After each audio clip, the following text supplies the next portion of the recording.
नमस्कार मेरे प्यारे भाइयों, मैं हूं अनुज और आप सुन रहे हैं हॉरर कहानी, वो भी मेरी जुबानी। दोस्तों, आज का हॉरर पॉडकास्ट एक शख्स की है जिनका नाम चंदन है। तो चलिए अब यह कहानी चंदन जी के नजरिए से सुनते हैं।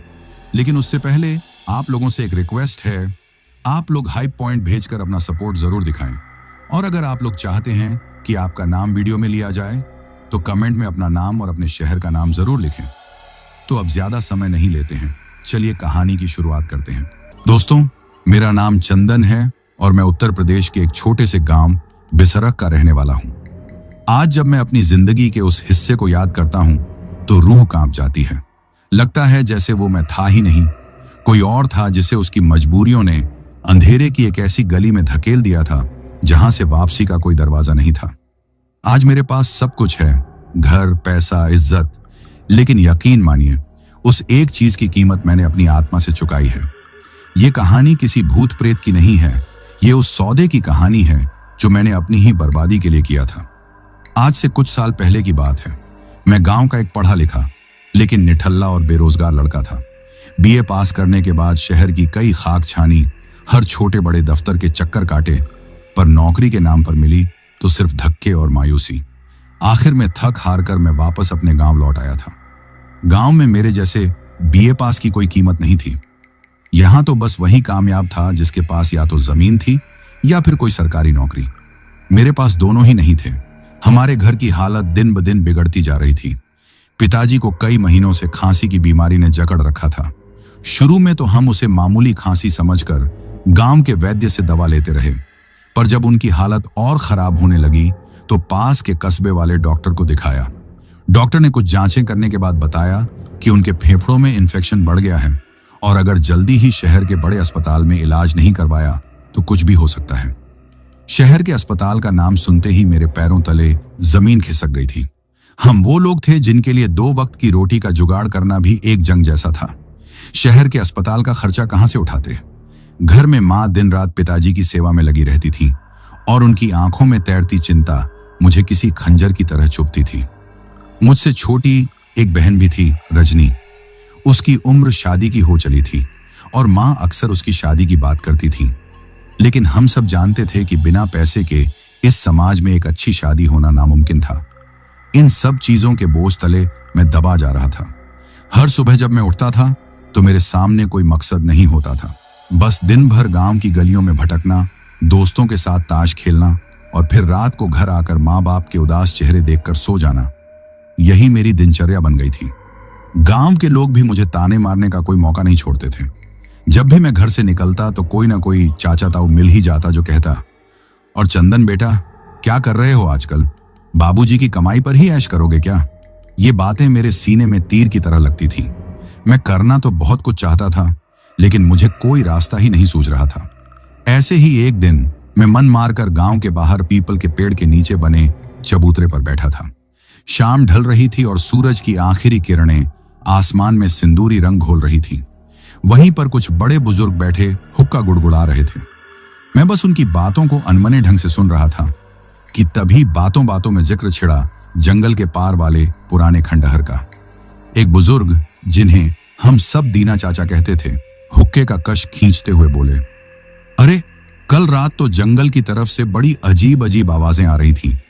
लगता है वो सिद्ध बाबा फिर से कोई क्रिया कर रहे थे। सिद्ध बाबा का नाम सुनते ही वहां बैठे बाकी लोगों के चेहरे पर एक अजीब सा खौफ और उत्सुकता का भाव एक साथ तैर गया। एक दूसरे बुजुर्ग, रामफल काका, ने अपनी आवाज धीमी करते हुए कहा, उनके बारे में बात नहीं करो तो अच्छा है। सुना है वो कोई मामूली इंसान नहीं है। उनकी पहुंच दूसरी दुनिया तक है। जो उनके पास सच्ची श्रद्धा और मजबूरी लेकर जाता है उसकी किस्मत बदल देते हैं। लेकिन जिसने भी उनके साथ चालाकी करने की कोशिश की उसका आज तक कोई पता नहीं चला। मैं, जो अब तक उनकी बातों पर ध्यान नहीं दे रहा था, अचानक से सतर्क हो गया। मैंने पूछा, कौन बाबा? काका, मैंने तो कभी नहीं सुना। रामफल काका ने मेरी तरफ देखकर कहा, अरे बेटा, तुम शहर में रहे हो, तुम्हें क्या पता गांव की इन बातों का? नदी के उस पार जो घना जंगल है उसी के बीच में राजा का एक पुराना खंडहर है, 100 साल से भी ज्यादा पुराना। कहते हैं पिछले कुछ सालों से वहां एक साधु आकर रहने लगे हैं। कोई उन्हें अघोरी कहता है, कोई तांत्रिक, तो कोई सिद्ध बाबा।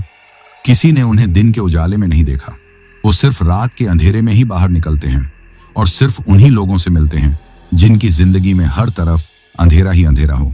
दीना चाचा ने बात को आगे बढ़ाते हुए कहा, हाँ चंदन, रामफल ठीक कह रहा है।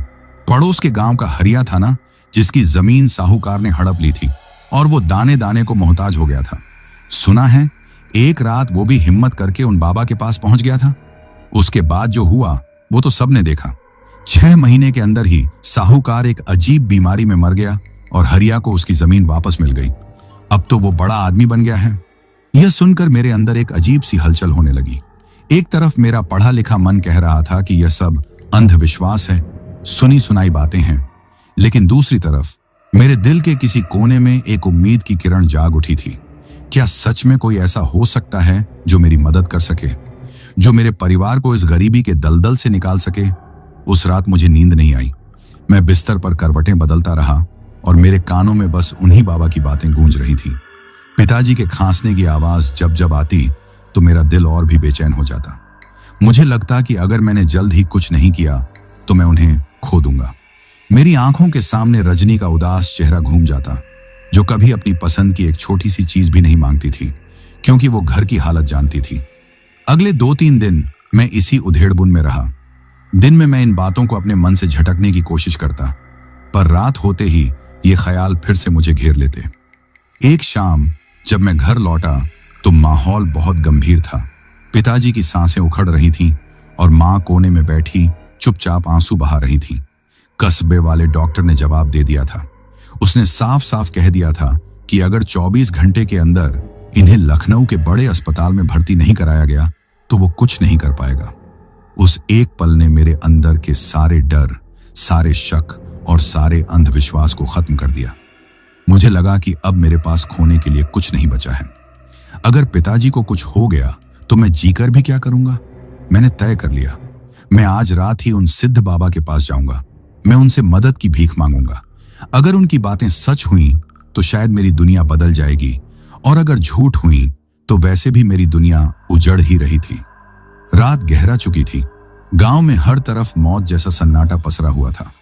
कुत्ते भी शायद ठंड से दुबक कर सो गए थे। मैंने धीरे से अपने कमरे का दरवाजा खोला और बाहर झांका। आंगन में एक टूटी हुई चारपाई पर मां सो रही थी। शायद रोते रोते ही उनकी आंख लग गई थी। मैंने उन्हें देखा और मन ही मन कहा, मां, मुझे माफ कर देना। मैं जो करने जा रहा हूं वो शायद गलत है, लेकिन मैं तुम लोगों को इस तरह और नहीं देख सकता।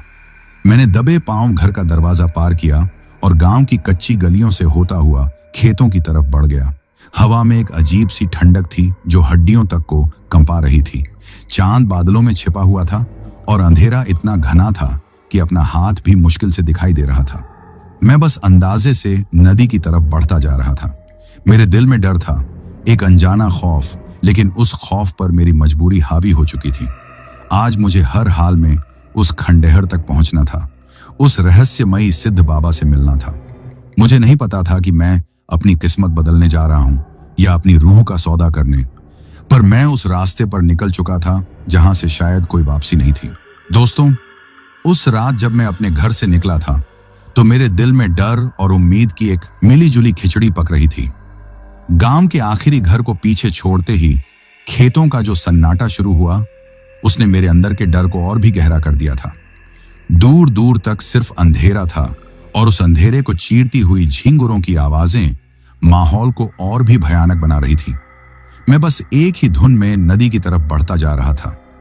मेरे दिमाग में बस पिताजी का खांसता हुआ चेहरा, मां के आंसू और रजनी की चिंता घूम रही थी। यही वो तस्वीरें थीं जो मेरे लड़खड़ाते कदमों को हिम्मत दे रही थीं। नदी के किनारे पहुंचकर मैं एक पल के लिए रुका। रात के अंधेरे में नदी का पानी किसी काले मोटे सांप की तरह रेंगता हुआ लग रहा था।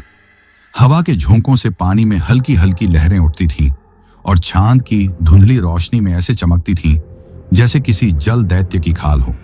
गांव के मल्लाहों की नावें किनारे पर उल्टी पड़ी थीं। उनमें से एक को सीधा करके नदी में धकेलने की हिम्मत मुझ में नहीं थी। मुझे याद आया कि थोड़ी दूर आगे चलकर नदी थोड़ी उथली हो जाती है, जहां से अक्सर जानवर पानी पीते पीते उस पार निकल जाते हैं। मैंने वही रास्ता चुना। घुटनों तक ठंडे पानी में उतरते ही मेरे शरीर में एक सिहरन दौड़ गई। पानी इतना ठंडा था कि लग रहा था मेरी हड्डियां तक जम जाएंगी। मैं धीरे धीरे पत्थरों से अपने पैरों को बचाता हुआ आगे बढ़ने लगा। हर कदम पर मुझे ऐसा लगता कि पानी के अंदर से कोई मेरा पैर पकड़कर मुझे नीचे खींच लेगा। उस 10 मिनट के रास्ते को पार करने में मुझे लगा जैसे सदियां बीत गई हों। जैसे तैसे जब मैं दूसरे किनारे पर पहुंचा तो मैं बुरी तरह हांफ रहा था और मेरा पूरा शरीर कांप रहा था। अब मेरे सामने असली चुनौती थी, वो घना जंगल जिसके बारे में गांव में न जाने कितनी डरावनी कहानियां मशहूर थीं। कहते थे कि उस जंगल में दिन में भी सूरज की रोशनी जमीन तक नहीं पहुंचती। मैंने एक गहरी सांस ली और जंगल के अंदर अपना पहला कदम रखा। अंदर घुसते ही ऐसा लगा जैसे मैं किसी दूसरी दुनिया में आ गया हूं। पेड़ों की मोटी मोटी शाखाएं आपस में ऐसे गूंथी हुई थीं कि उन्होंने आसमान को पूरी तरह से ढक लिया था। बाहर जो चांद की थोड़ी बहुत रोशनी थी वो भी अब गायब हो चुकी थी। यहां घुप अंधेरा था। मैंने जेब से अपनी पुरानी टॉर्च निकाली और उसे जलाया। उसकी पीली और कमजोर रोशनी में पेड़ किसी भयानक दैत्य की तरह लग रहे थे, जो अपनी शाख रूपी बाहें फैलाकर मुझे निगलने के लिए तैयार खड़े हों। जंगल में एक अजीब सी खामोशी थी, लेकिन वो खामोशी सुकून देने वाली नहीं बल्कि डराने वाली थी। हर 2 मिनट बाद किसी सूखे पत्ते के खड़कने की आवाज आती या फिर दूर कहीं किसी सियार के रोने की आवाज गूंजती तो मेरा दिल उछलकर हलक में आ जाता। मुझे बार बार ऐसा महसूस हो रहा था कि कोई मेरे पीछे चल रहा है। मैं जब भी घबराकर पीछे मुड़कर टॉर्च की रोशनी फेंकता तो वहां पेड़ों और झाड़ियों के सिवा कुछ नहीं होता था। पर वो एहसास कि कोई मुझे देख रहा है लगातार बना हुआ था। लगभग आधे घंटे तक उस डरावने रास्ते पर चलने के बाद मुझे पेड़ों के बीच से कुछ टूटा फूटा सा ढांचा दिखाई दिया। मैं समझ गया कि खंडहर आ गया है। जैसे जैसे मैं पास पहुंचा, खंडहर का आकार बढ़ा और भी भयानक होता गया। वो किसी पुराने राजा का किला था, जिसकी दीवारें अब आधी अधूरी ही बची थीं। दीवारों पर बड़ी बड़ी दरारें थीं और उन दरारों में से पीपल और बरगद के पेड़ उगाए थे, जिनकी जड़ें किसी सांप की तरह दीवारों से लिपटी हुई थीं। मुख्य दरवाजे की जगह अब सिर्फ एक बड़ा सा अंधेरा छेद बचा था, जो किसी राक्षस के खुले हुए मुंह जैसा लग रहा था। एक पल के लिए मेरे कदम वहीं रुक गए। मेरे अंदर की सारी हिम्मत जवाब दे गई। मन में ख्याल आया कि लौट चलूं, ये सब पागलपन है। लेकिन फिर मेरी आंखों के सामने अस्पताल का वो दृश्य घूम गया जहां डॉक्टर ने पिताजी के बारे में कहा था। नहीं, मैं अब पीछे नहीं हट सकता था। मैंने अपनी मुट्ठियां भींची और उस अंधेरे दरवाजे के अंदर घुस गया। अंदर का माहौल बाहर से भी ज्यादा खौफनाक था। हवा पूरी तरह से बंद थी और एक अजीब सी सीलन और चमगादड़ों की बदबू चारों तरफ फैली हुई थी। वो एक तरह का गलियारा था जिसके दोनों तरफ शायद कभी कमरे रहे होंगे, पर अब वहां सिर्फ टूटी हुई दीवारों के ढेर थे। मैं अपनी टॉर्च की रोशनी में रास्ता टटोलता हुआ आगे बढ़ रहा था। तभी मेरी टॉर्च झपझपाकर बंद हो गई। अब वहां इतना अंधेरा हो गया कि मुझे कुछ भी दिखाई नहीं दे रहा था। मेरा दिल जोर जोर से धड़कने लगा। मैंने घबराहट में टॉर्च को हाथ पर कई बार पटका। 2-3 बार पटकने के बाद वो फिर से जल उठी और जैसे ही रोशनी हुई तो मेरे सामने जो नजारा था उसे देखकर मेरी चीख निकलते निकलते रह गई। मुझसे बस 4 कदम की दूरी पर गलियारे के बीचों बीच कोई बैठा हुआ था। नहीं, वो बैठा नहीं था, वो हवा में था। एक इंसान की आकृति जो पालथी मारे हुए हवा में लगभग 2 फुट ऊपर झूल रही थी। उसका चेहरा अंधेरे में था, पर उसके लंबे उलझे हुए बाल उसके कंधों पर फैले हुए थे। एक पल के लिए मैं पत्थर का बन गया। तभी एक बहुत ही भारी और कर्कश आवाज उस अंधेरे से आई। डर गया। मैं कुछ बोल नहीं पाया, बस उसे घूरता रहा। वो आकृति धीरे धीरे नीचे उतरी और जमीन पर आ गई। उसने अपनी जगह से हिले बिना कहा, आगे आ। उसकी आवाज में कुछ ऐसा था कि मैं न चाहते हुए भी उसकी तरफ बढ़ने लगा। जैसे जैसे मैं पास गया, मैंने देखा कि वो एक बड़ा सा आंगन था और बीचों बीच एक धुनी जल रही थी, जिसमें से लकड़ियों के छटकने की आवाज आ रही थी। धुनी की धीमी रोशनी में मैंने उन सिद्ध बाबा को पहली बार देखा। उनकी उम्र का अंदाजा लगाना नामुमकिन था।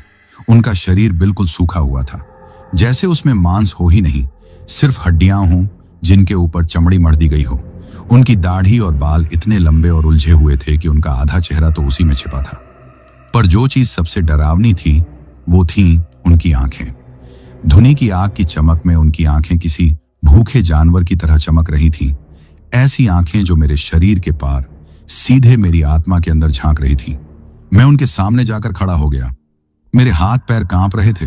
उन्होंने मुझे ऊपर से नीचे तक देखा और फिर एक रहस्यमयी मुस्कान के साथ बोले, आ गया तू?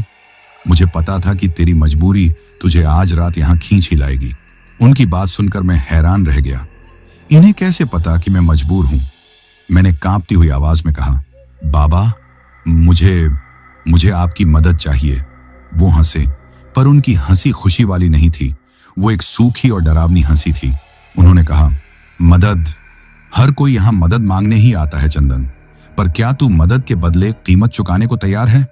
मेरा नाम उनके मुंह से सुनकर मेरा बचा खुचा शक भी यकीन में बदल गया। ये कोई मामूली इंसान नहीं है। मैंने लगभग गिड़गिड़ाते हुए कहा, बाबा, आप जो कीमत मांगेंगे मैं दूंगा। मेरे पिताजी मर रहे हैं। मेरे घर में खाने को दाना नहीं है। मेरी बहन। मैं अपनी बात पूरी नहीं कर सका और मेरी आंखों से आंसू बहने लगे। बाबा ने मुझे चुपचाप रोते हुए देखा। जब मैं थोड़ा शांत हुआ तो वो बोले, शक्ति कीमत मांगती है चंदन, और कीमत हमेशा पैसे में नहीं चुकाई जाती। कभी कभी कीमत हिम्मत से, जिगर से और कभी कभी अपनी रूह से चुकानी पड़ती है। उनकी आवाज और भी धीमी और रहस्यमयी हो गई थी। मैं तुझे एक ऐसी विद्या दे सकता हूं, एक ऐसी शक्ति जो तुझे जमीन से उठाकर आसमान पर बिठा देगी। तू लोगों के मन की बात जान सकेगा, उनका भूत वर्तमान अपनी आंखों से देख सकेगा। लोग तुझे पूजेंगे, तेरे कदमों में दौलत लाकर रख देंगे। बोल, चाहिए तुझे ऐसी शक्ति? उनकी बातें सुनकर मेरी आंखों में एक चमक आ गई। गरीबी और लाचारी से जूझते हुए मेरे लिए यह किसी सपने के सच होने जैसा था।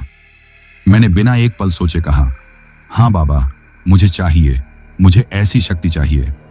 बाबा ने अपनी भयानक आंखों से मुझे घूरते हुए कहा, इस शक्ति का नाम है कर्ण पिशाचिनी। नाम सुनते ही मेरे अंदर एक अनजाना सा डर बैठ गया। पिशाचिनी शब्द ही अपने आप में खौफनाक था। बाबा शायद मेरा चेहरा पढ़ चुके थे। वो बोले, डर मत, नाम पर मत जा। वो एक यक्षिणी है जो सिद्ध होने पर तेरी दासी बनकर रहेगी। वो तेरे कान में आकर सब कुछ बताएगी। तू जो पूछेगा उसका जवाब देगी, पर उसे सिद्ध करने की साधना आसान नहीं है। वो तेरी हिम्मत की परीक्षा होगी। तुझे उन चीजों का सामना करना पड़ेगा जिन्हें देखकर बड़े बड़ों की रूह कांप जाती है। मैंने पूछा, कैसी साधना बाबा? उन्होंने अपनी धुनी में से एक जलती हुई लकड़ी उठाई और जमीन पर कुछ लकीरें खींचते हुए कहा, अगली अमावस की रात, जो आज से 2 दिन बाद है, तुझे यहीं आना होगा। उस रात तुझे इस खंडहर के सबसे अंधेरे तहखाने में बैठकर पूरी रात एक मंत्र का जाप करना होगा। उस रात वो शक्ति तेरी परीक्षा लेने आएगी।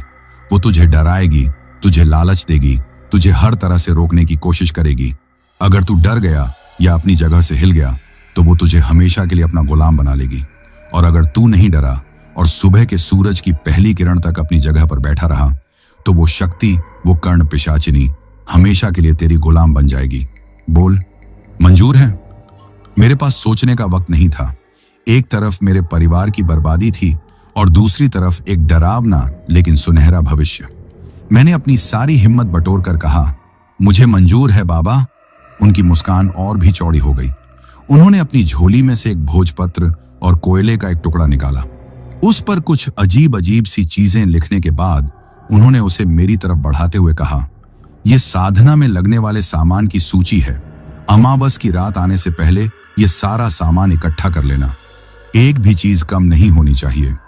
उन्होंने सख्त आवाज में कहा, और याद रखना, एक बार जब साधना शुरू हो गई तो तू पीछे नहीं हट सकता। इसका अंजाम मौत से भी बदतर होगा। मैंने कांपते हुए हाथों से वो भोजपत्र ले लिया। उस पर लिखी हुई चीजें पढ़कर मेरा खून सूख गया। श्मशान की राख, 7 कुओं का पानी, किसी विधवा का पहना हुआ काला कपड़ा, उल्लू के पंख और न जाने क्या क्या। मैं उस सूची को हाथ में लिए खड़ा था। मेरे दिल में उम्मीद से ज्यादा अब खौफ भर चुका था। मैं क्या करने जा रहा था? क्या यह सही था? पर अब पीछे हटने का कोई रास्ता नहीं बचा था। मैंने सौदा कर लिया था। मैंने उन बाबा को प्रणाम किया और बिना पीछे मुड़े खंडहर से बाहर की तरफ चल दिया। जब मैं जंगल पार करके नदी के किनारे पहुंचा तो सुबह होने लगी थी। आसमान में हल्का हल्का उजाला फैल रहा था, पर मुझे लग रहा था कि मेरी जिंदगी का सबसे घना अंधेरा तो अब शुरू होने वाला था। दोस्तों, उस खंडहर से लौटने के बाद के 2 दिन मेरे लिए किसी बुरे सपने जैसे थे। मेरे हाथ में वो भोजपत्र था जिस पर साधना का सामान लिखा था। सामान ऐसा कि जिसे जुटाने के ख्याल से ही मेरी रूह कांप रही थी, पर मेरे पास और कोई चारा भी नहीं था। पिताजी की हालत बिगड़ती जा रही थी और घर में एक अजीब सी मायूसी छाई हुई थी। मुझे हर हाल में अमावस की रात से पहले वो सब कुछ इकट्ठा करना था। सबसे मुश्किल काम था श्मशान की ताजी चिता की राख लाना। गांव के बाहर जो श्मशान था, वहां दिन में भी जाने से लोग कतराते थे। मुझे रात के अंधेरे में जाना था। उस रात जब मैं चुपके से श्मशान की तरफ जा रहा था, तो ऐसा लग रहा था जैसे हवा में भी मौत की गंध मिली हुई हो। श्मशान पहुंचकर मैंने देखा कि एक चिता अभी भी सुलग रही थी। चारों तरफ सन्नाटा था। मैंने डरते डरते एक मिट्टी के बर्तन में वो गर्म राख भरी। राख भरते समय मुझे ऐसा महसूस हुआ जैसे किसी ने मेरे कंधे पर हाथ रखा हो। मैंने झटके से पीछे मुड़कर देखा, पर वहां कोई नहीं था। शायद ये मेरा वहम था, या शायद नहीं। बाकी का सामान जुटाना भी आसान नहीं था। 7 अलग अलग कुओं का पानी, उल्लू के पंख और सबसे अजीब चीज, एक विधवा का पहना हुआ काला कपड़ा।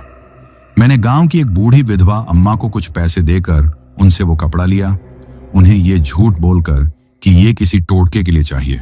ये सब करते हुए मुझे अंदर ही अंदर बहुत ग्लानि हो रही थी। लग रहा था जैसे मैं कोई बहुत बड़ा पाप करने जा रहा हूं। लेकिन हर बार जब मेरा मन डगमगाता तो मुझे अपनी गरीबी और लाचारी याद आ जाती। आखिरकार वो अमावस की रात आ ही गई। वो रात ऐसी काली थी कि मानो आसमान ने काजल पोत लिया हो। गांव में जल्दी ही सन्नाटा पसर गया था। अमावस की रात को लेकर हमारे गांव में वैसे भी कई तरह की बातें मानी जाती थीं। लोग शाम ढलते ही घरों से बाहर निकलने से बचते थे। मैंने मां से कहा कि मैं पास के गांव में एक दोस्त के यहां जा रहा हूं, शायद कोई काम मिल जाए। मां ने मुझे रोका, कहा कि अमावस की रात है, आज मत जाओ। पर मैंने उनकी बात अनसुनी कर दी। रात के करीब 12 बजे मैं सारा सामान लेकर फिर से उस खंडहर में पहुंच गया। इस बार का माहौल पिछली बार से भी ज्यादा डरावना था। सिद्ध बाबा धुनी के पास बैठे मेरा ही इंतजार कर रहे थे। मुझे देखते ही उनकी आंखों में एक अजीब सी चमक आई। उन्होंने बिना कुछ बोले मुझे इशारा किया कि मैं उनके पीछे चलूं।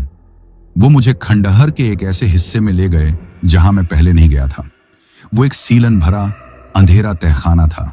नीचे उतरने वाली सीढ़ियां इतनी टूटी फूटी थीं कि लग रहा था कभी भी गिर जाएंगी। तहखाने में पहुंचते ही एक बहुत ही गंदी और सड़ी हुई बदबू ने मेरा स्वागत किया। ऐसा लग रहा था जैसे यहां सदियों से कोई आया ना हो। बाबा ने जमीन पर राख और किसी लाल रंग की चीज से एक बड़ा सा घेरा बनाया और उसके बीच में मुझे बैठने को कहा। उन्होंने मेरे चारों तरफ वो सारा सामान रख दिया जो मैं लाया था। फिर उन्होंने मुझे एक मंत्र दिया जिसे अजीब और डरावनी भाषा में लिखा गया था। उन्होंने सख्त लहजे में कहा, चंदन, अब जो शुरू होगा वो तेरे सब्र और तेरी हिम्मत का इम्तिहान होगा। ये मंत्र तुझे लगातार बोलना है, बिना रुके। चाहे कुछ भी हो जाए, तुझे इस घेरे से बाहर नहीं आना है। अगर तू डर गया और घेरा तोड़ दिया तो तेरी मौत निश्चित है, और वो मौत आसान नहीं होगी। इतना कहकर बाबा वहां से चले गए और तहखाने का दरवाजा बाहर से बंद कर दिया। अब मैं वहां बिल्कुल अकेला था। मेरे सामने सिर्फ एक छोटा सा मिट्टी का दिया जल रहा था, जिसकी रोशनी इतनी कम थी कि तहखाने के कोने अंधेरे में डूबे हुए थे। मैंने आंखें बंद की और उस अजीब से मंत्र का जाप शुरू कर दिया। शुरू के कुछ मिनट तो शांति से बीते। मुझे सिर्फ अपनी सांसों की आवाज और अपने दिल की धड़कन सुनाई दे रही थी। लेकिन जैसे जैसे समय बीतता गया, माहौल बदलने लगा। अचानक मुझे ऐसा लगा जैसे तहखाने का तापमान एकदम से गिर गया हो। इतनी ठंड बढ़ गई कि मेरे दांत किटकिटाने लगे। दिए की लौ फड़फड़ाने लगी, जैसे कोई उसे फूंक मारकर बुझाने की कोशिश कर रहा हो। मैंने अपना जाप जारी रखा, पर मेरा ध्यान अब भटकने लगा था। तभी मुझे किसी के सिसक सिसक कर रोने की आवाज सुनाई दी। वो आवाज इतनी दर्द भरी थी कि मेरे रोंगटे खड़े हो गए। ऐसा लग रहा था जैसे कोई मेरे बिल्कुल पास बैठकर रो रहा हो। मैंने आंखें कसकर बंद कर ली, पर आवाज और तेज होती गई। अब वो सिर्फ एक आवाज नहीं थी, ऐसा लग रहा था जैसे कई लोग एक साथ रो रहे हों। मैं मंत्र जाप की आवाज तेज करने की कोशिश कर रहा था कि तभी मुझे पिताजी की आवाज सुनाई दी। वो खांस रहे थे और मेरा नाम पुकार रहे थे, चंदन बेटा, मुझे बचा ले, मुझे बहुत दर्द हो रहा है। ये सुनकर मेरा कलेजा मुंह को आ गया। मुझे पता था कि यह सच नहीं हो सकता, यह सिर्फ मुझे भटकाने के लिए है। पर वो आवाज इतनी असली थी कि मेरे आंसू निकल आए। मैंने खुद को संभाला और जाप जारी रखा। अब रोने की आवाजें भयानक चीखों में बदल गई थी। ऐसा लग रहा था जैसे किसी को बुरी तरह से तड़पाया जा रहा हो। तहखाने में एक बहुत ही बुरी मांस के सड़ने जैसी बदबू फैल गई। मुझे उबकाई आने लगी। मैंने डरते डरते अपनी आंखें खोली। दिए की कांपती हुई रोशनी में मैंने देखा कि घेरे के बाहर अंधेरे कोनों में कुछ परछाइयां हिल रही हैं। वो इंसानी परछाइयां नहीं थीं, वो बहुत अजीब और विकृत थीं। एक पल के लिए मुझे ऐसा लगा जैसे दीवारों पर खून के धब्बे उभर आए हैं। तभी मेरे ठीक सामने घेरे के बाहर एक आकृति उभरने लगी। वो एक औरत जैसी लग रही थी, पर उसका चेहरा, हे भगवान, उसका चेहरा जला हुआ और इतना भयानक था कि उसे देखकर मेरी सांसें रुक गईं। उसकी आंखें पूरी तरह सफेद थीं और उसके मुंह से खून की लार टपक रही थी। उसने अपना हाथ मेरी तरफ बढ़ाया और एक बहुत ही कर्कश और डरावनी आवाज में बोली, रुक जा, ये सब छोड़ दे वरना मारा जाएगा। मैं डर से कांप रहा था। मेरा गला सूख चुका था, माथे से पसीना टपक रहा था, मेरा पूरा शरीर सुन्न पड़ने लगा था। ऐसा लग रहा था जैसे मेरे शरीर ने काम करना बंद कर दिया हो। मैं बस किसी मशीन की तरह वो मंत्र दोहराता रहा। वो आकृति और करीब आने लगी। ऐसा लग रहा था कि वो घेरे को तोड़कर अंदर आ जाएगी। तभी अचानक तहखाने का दरवाजा जोर से पीटा जाने लगा। ऐसा लगा जैसे बाहर कोई भीड़ जमा हो गई हो जो मुझे मार डालना चाहती हो। चीखें, गालियां और दरवाजा पीटने की आवाजें। ये सब कुछ घंटों तक चलता रहा। हर पल मुझे लगता कि अब मेरा दिल काम करना बंद कर देगा। लेकिन पता नहीं कहां से मेरे अंदर एक अजीब सी हिम्मत आ गई थी। शायद वो मेरी मजबूरी की हिम्मत थी। रात का आखिरी पहर शुरू हो चुका था। तभी वो सारी चीखें और डरावनी आकृतियां अचानक से शांत हो गईं। तहखाने में फिर से वही खामोशी छा गई, पर इस बार की खामोशी पहले से ज्यादा भारी और डरावनी थी। मुझे महसूस हुआ कि अब वहां मैं अकेला नहीं हूं। कोई बहुत ही शक्तिशाली और दुष्ट चीज मेरे बिल्कुल पास आ चुकी है। मुझे अपने दाहिने कान के पास एक बहुत ही ठंडी सांस महसूस हुई और फिर एक बहुत ही सर्द, मरी हुई सी लेकिन स्पष्ट स्त्री की आवाज मेरे कान में फुसफुसाई, मैं आ गई हूं स्वामी। ये सुनते ही मेरा शरीर एक झटके से अकड़ गया। मैंने मंत्र जाप पूरा किया। तभी बाहर से आती हुई सुबह की हल्की सी रोशनी मुझे दिखाई दी। सूरज निकल आया था। मैं बच गया था। साधना पूरी हो चुकी थी। मैं अधमरी हालत में उस घेरे में पड़ा रहा। कुछ देर बाद बाबा ने दरवाजा खोला। उन्होंने मुझे देखा और उनकी आंखों में एक अजीब सी संतुष्टि थी। उन्होंने कहा, तूने कर दिखाया चंदन, वो अब तेरे वश में है। लेकिन याद रखना, पिशाचिनी आग की तरह होती है। अगर तूने इसे काबू में नहीं रखा तो ये तुझे ही जलाकर राख कर देगी। मैं किसी तरह उठकर खड़ा हुआ। मेरा शरीर टूट रहा था, पर मन में एक अजीब सी जीत का एहसास था। मैं बदल चुका था। जब मैं उस खंडहर से बाहर निकला तो सुबह की ताजी हवा भी मुझे अलग लग रही थी। गांव लौटते हुए रास्ते में मुझे गांव का साहूकार ज्वाला प्रसाद मिला। वो वही आदमी था जिसने मेरे पिताजी के इलाज के लिए कर्ज देने से मना कर दिया था और हमें बहुत जलील किया था। उसे देखकर मेरे अंदर नफरत उबल पड़ी। जैसे ही मैं उसके पास से गुजरा, वही सर्द आवाज जो रात को तहखाने में सुनी थी फिर से मेरे कान में गूंजी। उस आवाज ने कहा, ये साहूकार, इसने पिछले हफ्ते अनाज के गोदाम में चोरी का माल छिपाया है। वो माल अभी भी वहीं है, पीछे वाले कमरे में, चावल की बोरियों के नीचे। मैं चौंक गया। ये क्या था? ये आवाज मेरे दिमाग में नहीं थी, ये सच में मेरे कान में बोली गई थी। मैंने रुककर ज्वाला प्रसाद को घूरा। मैंने हिम्मत करके उससे कहा, ज्वाला प्रसाद जी, गोदाम में चावल की बोरियों के नीचे क्या छिपा रखा है? मेरी बात सुनते ही ज्वाला प्रसाद के चेहरे का रंग उड़ गया। उसकी आंखें फटी की फटी रह गईं। वो हकलाने लगा, क्या बकवास कर रहे हो चंदन? मैंने उसकी आंखों में देखते हुए कहा, चोरी का माल जो तुमने पिछले हफ्ते शहर से मंगवाया था। अब ज्वाला प्रसाद बुरी तरह घबरा गया। उसे समझ नहीं आ रहा था कि मुझे ये सब कैसे पता चला। वो कांपते हुए मेरे पैरों में गिर पड़ा। चंदन भैया, किसी से कुछ मत कहना, मैं तुम्हें मुंह मांगी रकम दूंगा। मैं स्तब्ध खड़ा था। ये सच था, मेरे पास शक्ति आ गई थी। कर्ण पिशाचिनी अब मेरे कान में बोल रही थी। उस दिन पहली बार मुझे अपनी ताकत का एहसास हुआ। मैंने ज्वाला प्रसाद को ठोकर मारी और अपने घर की तरफ चल दिया। अगले कुछ दिनों में सब कुछ बदल गया। गांव में मेरी बातें सच होने लगी। मैं लोगों के खोए हुए सामान का पता बता देता, उनके दुश्मनों के राज खोल देता। गांव में मेरी जय जयकार होने लगी। जो लोग कल तक मुझे निठल्ला कहकर ताने मारते थे, अब मुझे चंदन बाबा कहकर बुलाने लगे। मेरे घर के बाहर लोगों की लाइन लगने लगी। पैसा बरसने लगा। मैंने शहर से सबसे अच्छे डॉक्टर को बुलाकर पिताजी का इलाज शुरू करवा दिया। घर की हालत सुधरने लगी। सब कुछ वैसा ही हो रहा था जैसा मैंने चाहा था। लेकिन इस सारी कामयाबी के बीच एक चीज थी जो मुझे अंदर ही अंदर परेशान कर रही थी। वो सर्द मरी हुई आवाज जो अब हर वक्त मेरे कान के पास मौजूद रहती थी। मैंने सोचा था कि मैं उसका मालिक बनूंगा, पर मुझे अब धीरे धीरे एहसास होने लगा था कि शायद खेल अभी शुरू ही हुआ था। दोस्तों, अगले 6 महीने मेरी जिंदगी के सबसे सुनहरे दिन थे। ऐसा लगता था जैसे मैंने अंधेरे की खाई से निकलकर सीधे जन्नत में कदम रख दिया हो। मेरे घर का नक्शा ही बदल गया था। कच्ची दीवारों की जगह अब पक्की दीवारें थीं। टूटी फूटी खपरेल की जगह पक्का लेंटर पड़ चुका था। मैंने घर के बाहर एक बड़ा सा कमरा बनवाया था जहां हर रोज मेरा दरबार लगता था। पिताजी लखनऊ के सबसे बड़े अस्पताल से इलाज करवा कर लौटे तो उनके चेहरे पर वही पुरानी रौनक थी। मां की आंखों से चिंता के बादल छोंट चुके थे और बहन रजनी के चेहरे पर भी अब हर वक्त एक मुस्कान रहती थी। पैसा पानी की तरह बरस रहा था। मेरे दरबार में सिर्फ हमारे गांव के ही नहीं, बल्कि दूर दूर के गांवों और कस्बों से लोग अपनी परेशानियां लेकर आने लगे थे। किसी की भैंस गुम हो जाती तो किसी की जमीन का विवाद होता।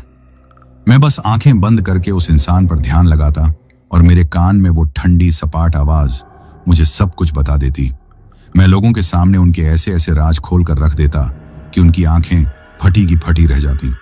चंदन बाबा का नाम चारों तरफ फैल चुका था। लोग मेरी इज्जत करते थे, मुझसे डरते थे और मेरे एक इशारे पर कुछ भी करने को तैयार रहते थे।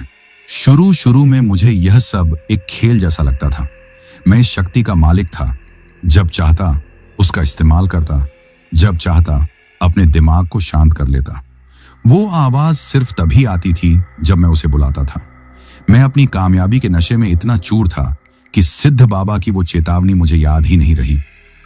पिशाचिनी आग की तरह होती है, अगर काबू में नहीं रखा तो तुझे ही जलाकर राख कर देगी। मुझे लगता था कि मैंने आग को अपनी मुट्ठी में कैद कर लिया है, पर मैं कितना बड़ा बेवकूफ था। आग को मुट्ठी में कैद नहीं किया जा सकता, वो तो बस मौका ढूंढती है और जैसे ही मौका मिलता है वो मुट्ठी को ही जलाना शुरू कर देती है। इसकी शुरुआत बहुत धीरे धीरे हुई। मुझे पता भी नहीं चला कि कब लगाम मेरे हाथ से छूटकर उसके हाथ में चली गई। पहले तो आवाज सिर्फ मेरे कहने पर आती थी, पर अब वो बिना बुलाए ही आने लगी थी। मैं रात को अपने परिवार के साथ बैठकर खाना खा रहा होता और अचानक मेरे कान में फुसफुसाहट होती। तेरी माँ जवानी में पड़ोस के लड़के को पसंद करती थी, चिट्ठियां लिखती थी उसे। मैं चौंक कर मां की तरफ देखता, जिनका चेहरा उस वक्त ममता से भरा होता था। यह सुनकर मेरे मन में एक अजीब सी कड़वाहट घुल जाती। मैं अपने बचपन के दोस्त दीपू के साथ बैठकर हंसी मजाक कर रहा होता और वो आवाज फुसफुसाती, ये दीपू, ये तुझसे जलता है। इसने पिछले साल तेरी नौकरी के कागज शहर जाते वक्त जानबूझकर गिरा दिए थे। मैं दीपू की तरफ देखता जो मेरे लिए चाय ला रहा होता और मेरा मन खट्टा हो जाता। मैं उससे बात करना बंद कर देता। वो आवाज एक झर की तरह थी जो धीरे धीरे मेरे खून में घुल रही थी और मेरे हर रिश्ते को अंदर से खोखला कर रही थी। अब मैं लोगों को नहीं देखता था, मैं उनके अंदर छिपे राज, उनकी गंदगी और उनके पापों को देखता था। सबसे बुरा तब होता जब मैं अपने दरबार में बैठता। लोग मेरे पास उम्मीद लेकर आते थे, पर मेरे कानों में सिर्फ उनकी असलियत गूंजती। एक दिन एक आदमी रोता पीटता आया कि उसकी बीवी उसे छोड़कर भाग गई है। जैसे ही मैंने उसकी तरफ देखा, आवाज ने कहा, यह झूठ बोल रहा है। इसने अपनी बीवी को इतना पीटा कि वो अधमरी हालत में नदी में कूद गई। लाश झाड़ियों में फंसी है। यह सुनकर मेरा सिर चकरा गया। मैंने उस आदमी को घूर कर देखा। उसके चेहरे पर दुख का नकाब था, पर मुझे उस नकाब के पीछे एक राक्षस दिखाई दे रहा था। मेरा मन किया कि मैं उठकर उसका गला दबा दूं। उस दिन मैंने उसे कुछ नहीं कहा, पर मेरे अंदर का सुकून मर चुका था। अब हालत यह हो गई थी कि मैं किसी से भी सामान्य तरीके से बात नहीं कर पाता था। वो आवाज 24 घंटे मेरे कान में फुसफुसाती रहती। सड़क पर चलते हुए, सोते हुए, खाते हुए, हर वक्त वो मुझे हर इंसान की असलियत बताती, हर किसी के मन की गंदगी मेरे सामने परोस देती। मेरे लिए दुनिया एक गटर बन गई थी जहां हर इंसान गंदगी में लिपटा हुआ था। मेरे इस बदलाव को मेरे घर वाले भी महसूस करने लगे थे। मैं अब हर वक्त चिड़चिड़ा और चुप चुप रहने लगा था। मैं अपने माँ बाप से नजरें चुराता था, रजनी से बात नहीं करता था। उन्हें लगता था कि शायद शोहरत मेरे सिर पर चढ़ गई है, पर वो क्या जाने कि मैं किस नरक से गुजर रहा था। मैं अब अमीर तो था, पर मैं अकेला हो गया था। मेरा कोई दोस्त नहीं बचा था। गांव के लोग अब मुझसे इज्जत से नहीं, डर से बात करते थे। उन्हें मेरी आंखों में एक अजीब सा पागलपन और अंधेरा दिखाई देने लगा था। मेरी रातों की नींद हराम हो चुकी थी। जैसे ही मैं आंखें बंद करता, मेरे कानों में हजारों लोगों के राज गूंजने लगते। चोरी, धोखा, हवस, नफरत, कत्ल। ऐसा लगता जैसे पूरी दुनिया का पाप मेरे दिमाग के अंदर उबल रहा हो। कई बार मैं नींद में चीख कर उठ जाता था। एक रात मैं इस सब से इतना तंग आ गया कि मैं अपने कमरे में अकेला जोर जोर से चिल्लाया, बस करो, मुझे बख्श दो, चुप हो जाओ, मुझे अकेला छोड़ दो। मेरा चिल्लाना खत्म ही हुआ था कि मेरे कानों में एक बहुत ही सर्द और डरावनी हंसी गूंजी। वो हंसी ऐसी थी जिसने मेरे खून को जमा दिया। ये वही पिशाचिनी की आवाज थी, पर इस बार वो फुसफुसा नहीं रही थी। वो सीधे सीधे मुझसे बात कर रही थी। वो हंसते हुए बोली, अकेला? हाँ हाँ हाँ, तुम अब कभी अकेले नहीं होगे स्वामी। तुम ये कैसे भूल गए? हम तो अब एक हैं। तुम्हारा शरीर, तुम्हारा मन, सब कुछ मेरा है। मैं तुम्हें वो सब दिखाऊंगी, वो सब सुनाऊंगी जो तुम कभी नहीं देखना सुनना चाहते थे। यही तो इस सौदे की असली कीमत है। उसकी आवाज सुनकर मेरे होश उड़ गए। मैं समझ गया कि मैं फंस चुका हूं। मैं मालिक नहीं था, मैं तो बस एक झरिया था, एक माध्यम। असली मालिक तो वो थी। मैं घबरा कर पानी पीने के लिए उठा और कमरे में लगे बड़े से आईने के सामने खड़ा हो गया। आईने में मेरा ही अक्स था, बिखरे हुए बाल, धंसी हुई आंखें, चेहरे पर एक अजीब सा खौफ। मैं अपने अक्स को देख ही रहा था कि तभी एक पल के लिए कुछ ऐसा हुआ जिसे याद करके आज भी मेरी रूह कांप जाती है। एक पल के लिए आईने में मेरे अक्स की जगह मुझे वही भयानक जला हुआ चेहरा दिखाई दिया जो मैंने साधना की रात उस तहखाने में देखा था। उसकी काली बेजान आंखें मुझे घूर रही थीं और उसके होंठों पर एक बहुत ही घिनौनी और विजयी मुस्कान थी। वो मुस्कान देखकर मेरी चीख निकल गई। मैंने पास में रखा पानी का जग उठाया और पूरी ताकत से आईने पर दे मारा। नहीं! कांच टूटने की जोरदार आवाज के साथ आईना चकनाचूर हो गया। मैं जमीन पर गिरकर हांफने लगा। मेरा पूरा शरीर पसीने से भीग गया था। टूटे हुए कांच के टुकड़ों में मुझे अपना ही डरा सहमा चेहरा हजारों टुकड़ों में बंटा हुआ दिखाई दे रहा था। मैं समझ चुका था, खेल अब राज सुनने सुनाने का नहीं रहा था। खेल अब मेरे वजूद का था। उसने अपना असली चेहरा दिखाना शुरू कर दिया था। सौदा हो चुका था और कीमत की वसूली अब शुरू हुई थी। दोस्तों, आईना तोड़ने की आवाज सुनकर माँ और रजनी भागते हुए मेरे कमरे में आईं। उस वक्त मेरी जो हालत थी उसे देखकर उन दोनों की चीख निकल गई। मैं जमीन पर बिखरे कांच के टुकड़ों के बीच बैठा हाँफ रहा था। मेरी आंखें खौफ से फटी हुई थीं और मैं पागलों की तरह कुछ बड़बड़ा रहा था। माँ ने दौड़कर मुझे गले लगा लिया। क्या हुआ मेरे लाल? किसने क्या कर दिया तुझे? किसी की नजर लग गई है मेरे बेटे को। रजनी ने घबराकर पिताजी को आवाज दी। वो सब मुझे घेर कर खड़े थे। उनकी आंखों में मेरे लिए चिंता और डर साफ दिखाई दे रहा था, पर मैं उन्हें कुछ बता नहीं सकता था। कैसे बताता कि जिस बेटे को वो अपनी गरीबी का सहारा समझ रहे हैं, उसने खुद ही अपनी आत्मा का सौदा कर लिया है। कैसे बताता कि हमारे घर में दौलत के साथ साथ एक ऐसी शैतानी ताकत ने भी कदम रख दिया है जो अब मुझे अपना शिकार बना चुकी है। मैं बस चुप रहा और मेरी चुप्पी ने उनके शक को और भी गहरा कर दिया। उन्हें लगा कि मेरी सफलता देखकर किसी ने मेरे ऊपर कोई काला जादू करवा दिया है। उस रात के बाद मेरी रही सही जिंदगी भी नरक बन गई। पिशाचिनी अब सिर्फ फुसफुसा नहीं रही थी, वो मुझे अपनी मौजूदगी का एहसास करवाने लगी थी। उसका असली खेल अब शुरू हुआ था। मैं रात को सोता तो मुझे लगता जैसे किसी ने मेरे सीने पर कोई भारी पत्थर रख दिया हो।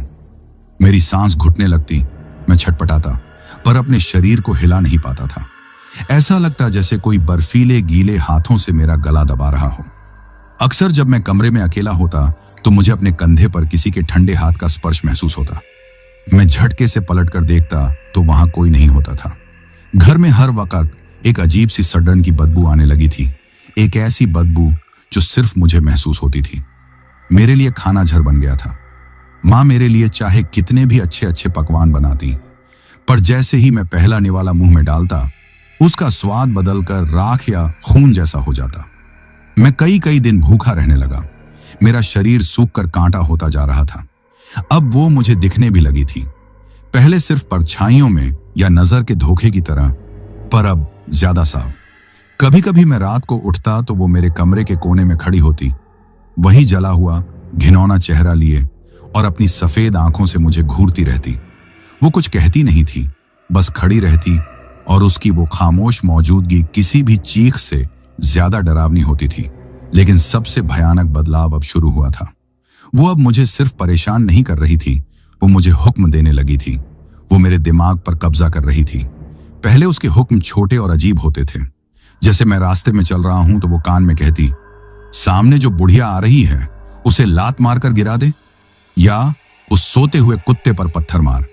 मैं अपनी पूरी ताकत लगाकर उसके हुक्म को अनसुना करने की कोशिश करता, पर जैसे ही मैं उसकी बात नहीं मानता, मेरे सिर में एक बहुत ही तेज असहनीय दर्द शुरू हो जाता। ऐसा लगता जैसे कोई मेरे दिमाग के अंदर हजारों सुइयां एक साथ चुभ हो रहा हो।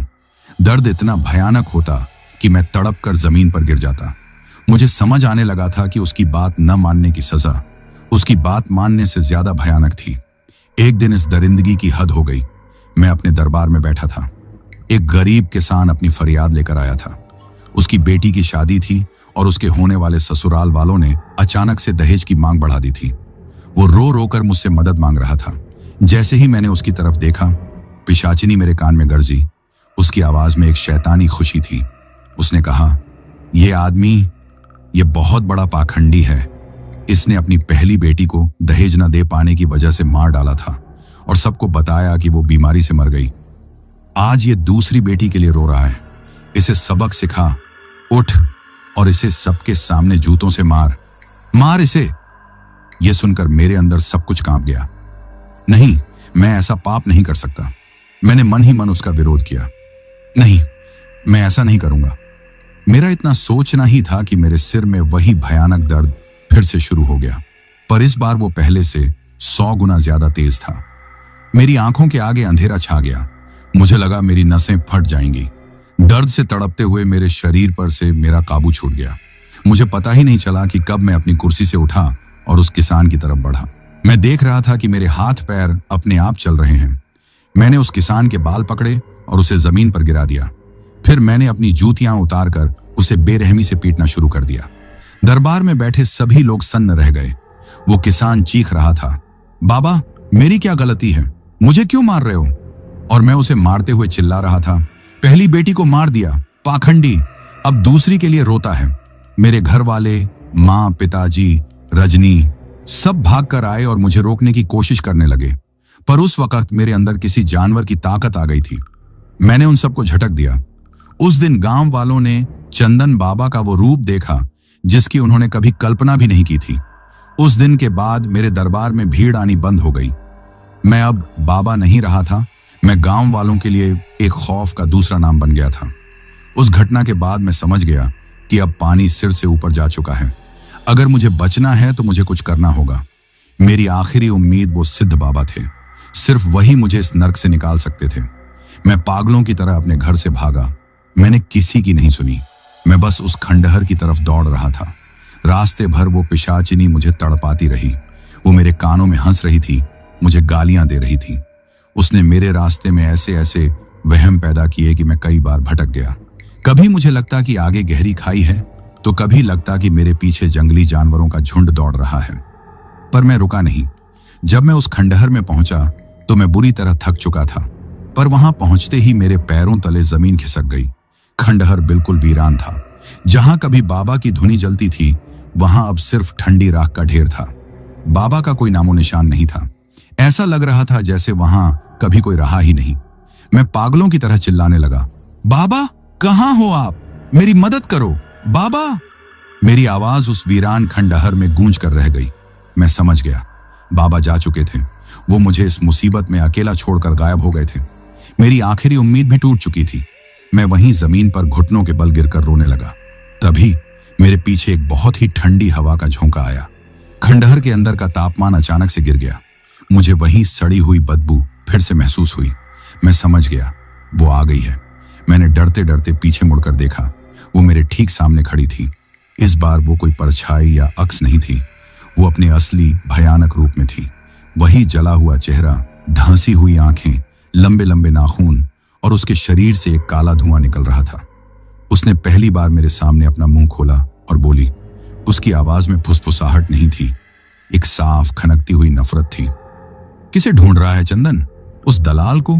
वो तो अपना काम करके जा चुका। उसका काम तो बस तुझ जैसे लालची और मजबूर कीड़े मकोड़ों को ढूंढकर मेरे पास लाना है। सौदा तो तेरा और मेरा था। मैं हक्का बक्का उसे देखता रहा। दलाल मतलब? वो जोर जोर से हंसी। उसकी हंसी उस खंडहर की दीवारों से टकराकर ऐसे गूंज रही थी जैसे हजारों आत्माएं एक साथ चीख रही हों। तूने क्या सोचा था मूर्ख, कि मैं तेरी गुलाम बनूंगी? हाँ, मैं किसी की गुलाम नहीं बनती। मैं मालिक हूं। मैं सिर्फ एक शरीर ढूंढती हूं, एक माध्यम जिसके जरिए मैं इस दुनिया में अपना खेल खेल सकूं। और इस बार वो शरीर तेरा है। तूने कभी सोचा कि वो सिद्ध बाबा तुझसे क्यों मिले? क्योंकि तेरे अंदर लालच और निराशा का वो अंधेरा था जो मुझे सबसे ज्यादा पसंद है। वो मेरे और करीब आई। मैं डर के मारे हिल भी नहीं पा रहा था। ये तो बस शुरुआत है चंदन। अभी तो मुझे तेरे शरीर का इस्तेमाल करके बहुत कुछ करना है। इस गांव को, यहाँ के लोगों को, तेरे परिवार को, सबको तेरी आंखों के सामने तड़पता हुआ देखूंगी। और तू कुछ नहीं कर पाएगा। तू बस देखेगा, सुनेगा और महसूस करेगा। हर पल, हर घड़ी इस नर्क को भोगेगा। इतना कहकर वो फिर से हंसने लगी। उसकी भयानक हंसी उस पूरे खंडहर में गूंज रही थी। मैं जमीन पर पड़ा एक टूटे हुए, हारे हुए इंसान की तरह सिसक रहा था। मैं समझ चुका था कि अब कोई रास्ता नहीं बचा, कोई मदद नहीं आने वाली। जाल बिछाया जा चुका था और मैं एक बेवकूफ चूहे की तरह खुद चलकर उस जाल में फंस गया था। और अब शिकारी अपना खेल खेलने के लिए तैयार था। दोस्तों, उस खंडहर से मैं गांव वापस नहीं लौटा। मेरी लाश लौटी थी, एक जिंदा लाश जिसके अंदर की रूह को एक शैतान ने नोच नोच कर खा लिया था। जब मैं लड़खड़ाते हुए गांव की सीमा में घुसा तो जो भी बच्चे खेल रहे थे वो मुझे देखकर चीखते हुए भाग खड़े हुए। औरतें अपने दरवाजे बंद करने लगीं। मेरी हालत ही ऐसी थी, कपड़े फटे हुए, आंखों के नीचे गहरे काले गड्ढे और चेहरा ऐसा जैसे मैंने हफ्तों से पानी की एक बूंद भी न पी हो। मैं अपने ही घर के सामने एक अजनबी की तरह खड़ा था। माँ मुझे देखते ही दौड़कर आई, पर मेरे करीब आकर वो भी ठिठक गई। मेरी आंखों में उन्हें अपना बेटा नहीं, कोई और ही दिखा। मैं बिना कुछ कहे अपने कमरे में गया और दरवाजा अंदर से बंद कर लिया। अब यही कमरा मेरी दुनिया थी, मेरी कैद। पिशाचिनी अब मेरे अंदर थी। मैं उसकी हर सोच को महसूस कर सकता था, उसकी नफरत, उसकी क्रूरता और उसकी कभी न मिटने वाली भूख। वो हर पल मुझे ताने मारती, मेरे माँ बाप और बहन के बारे में गंदी गंदी बातें कहती और मेरे अंदर बची खुची इंसानियत को कुचलने की कोशिश करती। कुछ दिन ऐसे ही बीते। मैं एक जिंदा लाश बना रहा। फिर पूर्णमासी की रात से ठीक 3 दिन पहले उसने अपना आखिरी पत्ता फेंका। उस रात उसने मेरे दिमाग में एक बहुत ही साफ और भयानक तस्वीर दिखाई। वो बोली, चंदन, मैं तुझसे बहुत खुश हूं। तूने बहुत अच्छा मनोरंजन किया मेरा। अब मैं तुझे एक आखिरी मौका दूंगी इस गुलामी से आजाद होने का, मेरे बराबर बैठने का। मैंने कोई जवाब नहीं दिया। वो आगे बोली, आने वाली पूर्णमासी की रात को तुझे एक आखिरी आहुति देनी होगी, एक बलि, उस इंसान की बलि जिसे तू इस दुनिया में सबसे ज्यादा चाहता है। मेरे दिमाग में रजनी का हंसता हुआ चेहरा कौंध गया। पिशाचिनी शैतानी अंदाज में हंसी। हाँ, तेरी बहन रजनी, तूने उसी के लिए तो ये सब शुरू किया था ना। तुझे अपनी बहन को मेरे बताए हुए तरीके से मेरे लिए बलि चढ़ाना होगा। अगर तूने ऐसा किया तो तेरी आत्मा और मेरी शक्ति हमेशा के लिए एक हो जाएगी। हम दोनों मिलकर इस दुनिया पर राज करेंगे। तुझे वो ताकत मिलेगी जिसकी तूने कभी कल्पना भी नहीं की होगी। और अगर मैंने मना कर दिया, मेरे अंदर से एक कमजोर सी आवाज आई। उसकी आवाज एकदम सर्द और क्रूर हो गई। अगर तूने मना किया तो मैं तेरे शरीर पर पूरी तरह कब्जा कर लूंगी। फिर मैं तेरी ही आंखों के सामने, तेरे ही हाथों से पहले तेरी बहन को, फिर तेरी माँ और तेरे बाप को तड़पा तड़पा कर मारूंगी। तू सब कुछ देखेगा, सब महसूस करेगा, पर हिल भी नहीं पाएगा। उसके बाद मैं तेरे इस शरीर का इस्तेमाल करके इस पूरे गांव को श्मशान बना दूंगी। और अंत में जब तेरा ये शरीर सड़कर गलने लगेगा, तब मैं इसे छोड़कर चली जाऊंगी और तेरी आत्मा हमेशा के लिए इसी अंधेरे में भटकती रहेगी। फैसला तेरे हाथ में है चंदन। या तो अपनी मर्जी से एक को मारकर शैतानों का राजा बन जा, या फिर अपनी आंखों के सामने सबको मरता हुआ देख। यह सुनकर मैं सुन्न पड़ गया। उसने मुझे एक ऐसे दोराहे पर खड़ा कर दिया था जहां दोनों रास्ते सिर्फ तबाही की ओर जाते थे। मेरे पास कोई रास्ता नहीं बचा था। मैं टूट गया, बिखर गया। मैं जमीन पर पड़ा रो रहा था कि तभी मेरे बंद दरवाजे के नीचे से एक कागज खिसकता हुआ अंदर आया। वो रजनी की लिखाई थी। उसने लिखा था, भैया दरवाजा खोलो, माँ ने खाना नहीं खाया है। पिताजी बस तुम्हें ही देखे जा रहे हैं, हम तुम्हें इस हालत में नहीं देख सकते। जो भी बात है हमें बताओ, हम सब मिलकर कोई ना कोई रास्ता निकाल लेंगे। हम सब मिलकर। इस एक लाइन ने मेरे अंदर मरी हुई उम्मीद को फिर से जिंदा कर दिया। नहीं, मैं उस शैतान के आगे हार नहीं मान सकता। मैं अपने परिवार को अपनी वजह से मिली इस सजा का शिकार नहीं बनने दूंगा। पर मैं कर क्या सकता था? सिद्ध बाबा जा चुका था, कोई तांत्रिक मेरी मदद नहीं कर सकता था, क्योंकि वो पिशाचिनी उसे पहले ही मेरे इरादे बता देती। तभी मेरे दिमाग में गांव के आखिरी छोर पर बने शिव मंदिर का ख्याल आया और वहां के पुजारी पंडित देवकी नंदन जी का। वो एक बहुत ही बूढ़े और तपस्वी इंसान थे। कहते थे कि उन्होंने अपनी पूरी जिंदगी शिव भक्ति में लगा दी है। उनका तेज ही ऐसा था कि गांव के बड़े बड़े बदमाश भी उनके सामने सिर झुका लेते थे। शायद वही मेरी मदद कर सकते थे। ये मेरी आखिरी कोशिश थी। मैं उस रात चुपके से अपने कमरे की खिड़की से कूद कर भागा। पिशाचिनी मेरे दिमाग में चीख रही थी, मुझे गालियां दे रही थी, मुझे रोकने के लिए डरावने वहम पैदा कर रही थी। पर इस बार मैं रुका नहीं। मैं भागता हुआ मंदिर पहुंचा। पंडित जी रात के उस पहर में भी शिवालय में ध्यान मग्न बैठे थे। मैंने उनके पैर पकड़ लिए और रोते रोते उन्हें अपनी पूरी कहानी सच सच बता दी। मैंने उन्हें बताया कि कैसे मैंने लालच में आकर अपनी आत्मा का सौदा कर लिया। पंडित जी ने आंखें खोली। उनकी आंखों में गुस्सा नहीं बल्कि दया थी। उन्होंने कहा, बेटा, तूने बहुत बड़ा पाप किया है। तामसिक शक्तियों को बुलाना आसान है, पर उन्हें भेजना लगभग नामुमकिन। पर एक रास्ता है। क्या रास्ता है पंडित जी? मैं कुछ भी करने को तैयार हूं, मैं गिड़गिड़ाया। उन्होंने कहा, एक ही तरीका है इसे तेरे शरीर से निकालने का। हमें तेरे शरीर और आत्मा को ही इसके लिए अशुद्ध बनाना होगा। हमें एक आत्म बंधन यज्ञ करना होगा। इस यज्ञ से हम तेरी आत्मा को भगवान शिव के चरणों में बांध देंगे। जब तेरी आत्मा किसी और से बंध जाएगी तो वो पिशाचिनी तेरे शरीर में नहीं रह पाएगी। पर बेटा, इस यज्ञ की कीमत बहुत बड़ी है। ये तेरे प्राण भी ले सकता है, या फिर तुझसे तेरा कुछ ऐसा छीन सकता है जिसके बिना जीवन मृत्यु से भी बदतर हो। मैंने कहा, मुझे सब मंजूर है पंडित जी। पूर्णमासी की रात, वही रात जब मुझे रजनी की बलि देनी थी, हम मंदिर के गर्भगृह में आत्मबंधन यज्ञ की तैयारी कर रहे थे। जैसे ही यज्ञ शुरू हुआ, पिशाचिनी का हमला भी शुरू हो गया। मंदिर के दिए अपने आप बुझने लगे। हवाएं तूफान की तरह चलने लगी। घंटियां अपने आप जोर जोर से बजने लगी, जैसे कोई उन्हें तोड़ देना चाहता हो।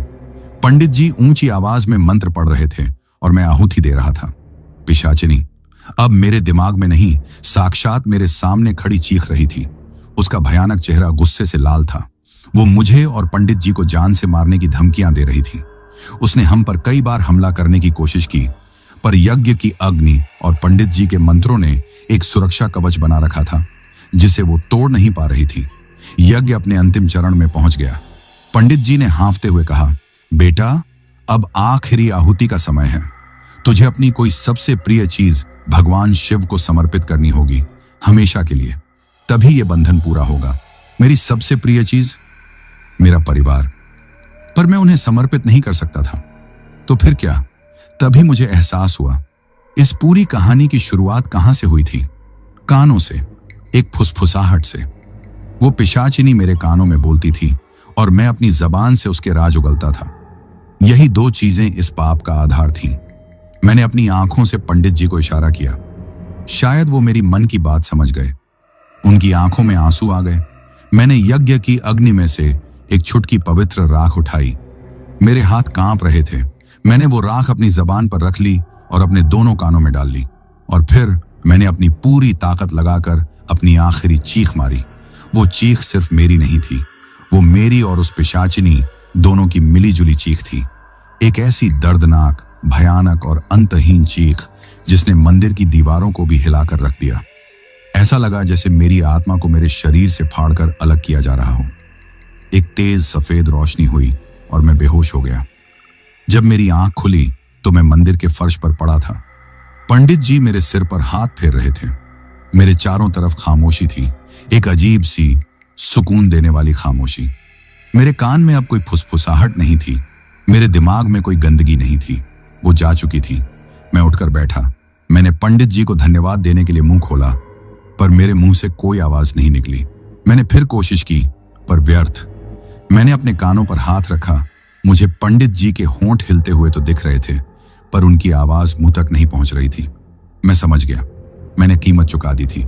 उस शैतानी आवाज से छुटकारा पाने के लिए मैंने अपनी आवाज और अपनी सुनने की शक्ति दोनों को हमेशा के लिए खो दिया था। आज उस बात को कई साल बीत गए हैं। मेरा परिवार सुरक्षित है, गांव में शांति है। मैं अब बोल नहीं सकता, सुन नहीं सकता। मैं एक चलती फिरती खामोशी बन गया हूं।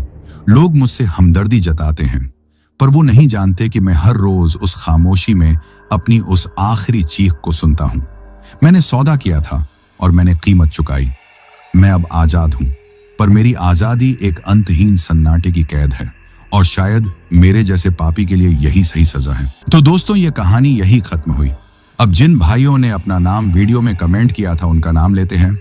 आशुतोष त्रिपाठी भाई गोंडा से, इंदुपाल जी छत्तीसगढ़ से, अलीना अयान जफिराह, इम्तेज भाई दुबलिन आयरलैंड से, अर्जुन छेत्री भाई असम से, निरुपमा नायक भाई ओडिशा से, जुनैद भाई मालेगांव से, हसन अब्बास भाई इटली से, अशोक भाई नासिक महाराष्ट्र से, रविंद्र भाई आगरा से, वाजिद तबस्सुम भाई लाहौर पाकिस्तान से, तरुणा भाई झारखंड से, अंकु भाई बलिया से, राम भाई मध्य प्रदेश से, वंदना यादव जी जबलपुर से, जसबीर भाई समाना पंजाब से, मजीद भाई मालदीव से, कृष्णा गुरप्रीत भारद्वाज भाई दिल्ली से, जस्टिन राजा भाई असम से, शाहिद भाई मुंबई से, देबू कुमार भाई जमशेदपुर झारखंड से, रियाज शाहजमाल भाई अलीगढ़ से, हाफिजा भाई जूनागढ़ से, उस्मान अली भाई पाकिस्तान से, सुखदेव भाई फरीदाबाद से, उषा शाह जी सिलगुरी से, साबिर भाई सीतामढ़ी से, भास्कर भाई दुबई से, अमन सिंह भाई इंग्लैंड से,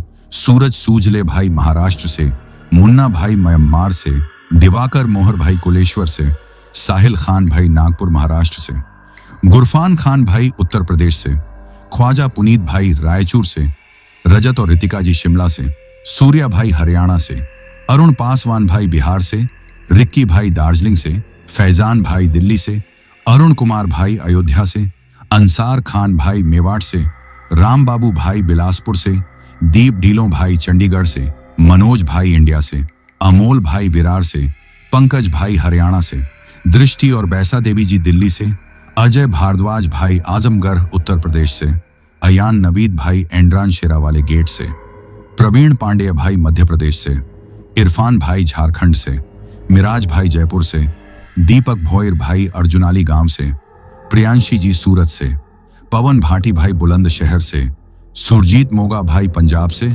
ललित चंद्र भाई हुद्दिया भिवांडी महाराष्ट्र से, सनम खान जी कराची पाकिस्तान से, अजय कोरी भाई प्रतापगढ़ से, ज्योतिर्मोई देवबार्मा जी त्रिपुरा से, नितिन वर्मा भाई उत्तम नगर दिल्ली से, राम रूपनदेही भाई नेपाल से, ताजवली खान और मुस्तफा खान भाई इंग्लैंड से, मनोज खादगी भाई नेपाल से, किशोर रामावत भाई नोएडा से, हैदर नवाजी भाई इंडिया से, बबुली जी ओडिशा से, यूसुफ शाह भाई लाहौर पाकिस्तान से, गौरव कोहली भाई दिल्ली से, मयंक कुशवाहा भाई आगरा से, रंजीत कुमार भाई उत्तर प्रदेश बहराइच से, नरेश किरण दुर्गेश भाई छत्तीसगढ़ से, मुकेश ठाकुर भाई फरीदाबाद हरियाणा से, मोहन जी झारखंड से, पूनम जी जमशेदपुर झारखंड से, प्रणब भाई असम से, मेहुल वर्मा भाई प्रयागराज से, पूजा घोष जी असम से, राहुल भाई ओडिशा से, ऋषभ और राकेश भाई पंजाब से, बाबू मंडल भाई राउरकेला से, शहजादी जी सऊदी अरब से, विनीता जी लखनऊ से,